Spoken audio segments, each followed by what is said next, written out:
सन जिदी बड़े चलल नहीं पाता। इनका से शादी के हो खतावे घाटा। का कही सुन ना सन जिदी बड़े चलल नहीं पाता। इनका से शादी के हो खतावे घाटा। आ गइल पसंद हमरा राजा के मुस्कानावा। अरे सोइया के मुस्कानावा खाइल पानावा।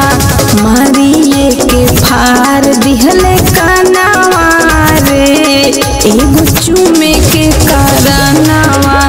मार के उफार दिहले कानावा रे एगो चूमे के कारनावा।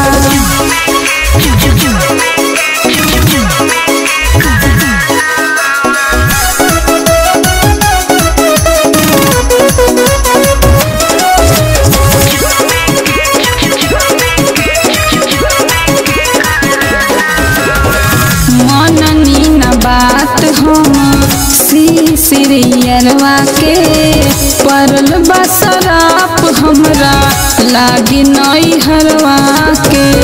हमार तो कर में फूट गई अब का करी। मननी न बात हम सिरियरवा के परल बसराप हमरा लागी नई हरवा के।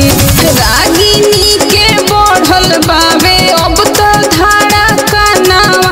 अरे दिल के धड़कनावा अरे नीक न लागे खानावा। मारिए के फार दिहले कानावा रे एगो चूमे के कारनावा। मार के उफार दिहले कानावा रे एगो चूमे के कारनावा। सब दुर्गति हो गई।